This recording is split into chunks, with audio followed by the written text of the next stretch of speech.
அன்பியும் YouTube இல்லந்தோறும் இறைசாட்சி, உள்ளந்தோறும் மகிழ்ச்சி. காசாவில் நிகழ்ந்து வரும் போரால் துயருறும் குழந்தைகள்.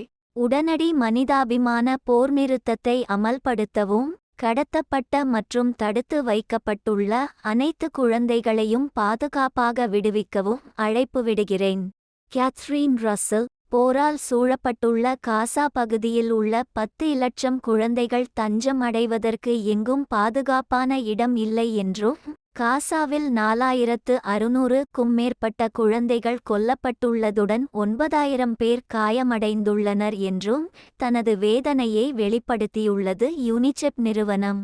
இதுபற்றி கூறியுள்ள யுனிசெஃப் நிறுவனத்தின் தலைமை இயக்குனர் கேத்ரீன் ரசல் அவர்கள், குழந்தைகள், அவர்களது குடும்பத்தினர் மற்றும் யுனிசெஃப் பணியாளர்களை சந்திப்பதற்காக தான் காசா பகுதிக்குச் சென்றதாகவும், அங்கே தான் பார்த்தது மற்றும் கேட்டது யாவும் பேரழிவை ஏற்படுத்தியுள்ள உணர்வை தந்ததாகவும், அவர்கள் மீண்டும் மீண்டும் எறிகணை தாக்குதல்கள், உயிரிழப்புகள் மற்றும் இடம்பெயர்வுகளை எதிர்கொண்டு வருவதாகவும் கூறியுள்ளார்.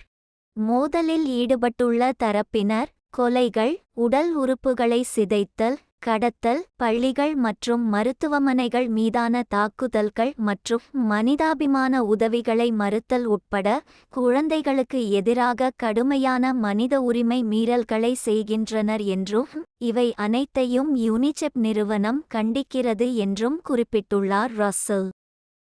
உடனடி மனிதாபிமான போர் நிறுத்தத்தை அமல்படுத்தவும், கடத்தப்பட்ட மற்றும் தடுத்து வைக்கப்பட்டுள்ள அனைத்து குழந்தைகளையும் பாதுகாப்பாக விடுவிக்கவும், மனிதாபிமான பணியாளர்கள் பாதுகாப்பான, தொடர்ச்சியான மற்றும் தடையின்றி அனைத்து உயிர்காக்கும் பணிகள் மற்றும் உதவிகளுடன் தேவைப்படுபவர்களை அணுகுவதை உறுதி செய்யவும் இருதரப்பினருக்கும் தான் அழைப்பு விடுப்பதாகவும் கூறியுள்ளார் ரசல்.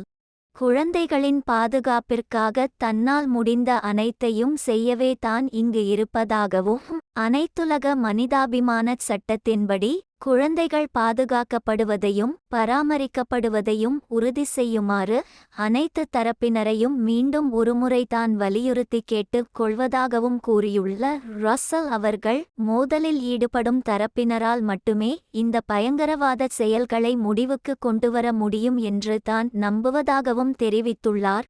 கிடைத்த தகவல்களின்படி காசாவில் 4600க்கும் அதிகமான குழந்தைகள் கொல்லப்பட்டுள்ளனர் மற்றும் 9000 பேர் காயமடைந்துள்ளனர் என்றும், பல குழந்தைகள் காணாமல் போயுள்ளனர் மற்றும் இடிந்து விழுந்த கட்டிடங்கள் மற்றும் வீடுகளின் இடிபாடுகளுக்கு அடியில் புதையுண்டு இருப்பதாக நம்பப்படுகிறது என்றும் சுட்டிக்காட்டியுள்ள யுனிசெஃப் நிறுவனம், மக்கள் வாழும் பகுதிகளில் வெடிக்கும் ஆயுதங்களை பயன்படுத்தியதால்தான் இந்த சோகமான நிகழ்வு ஏற்பட்டுள்ளதாகவும் குறிப்பிட்டுள்ளது. இதற்கிடையில் மின்சாரம் மற்றும் மருத்துவப் பொருட்கள் தீர்ந்துவிட்டதாலும், பாரபட்சமற்ற முறையில் வன்முறை தொடர்வதாலும், காசாவின் மருத்துவமனை ஒன்றில் சிறப்பு கவனிப்பு தேவைப்படும் சிசுக்கள் இறந்துள்ளன என்றும் தனது ஆழ்ந்த வேதனையை வெளிப்படுத்தியுள்ளது யுனிசெஃப் நிறுவனம்.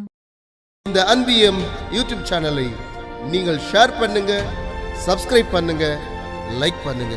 Wish you all the best.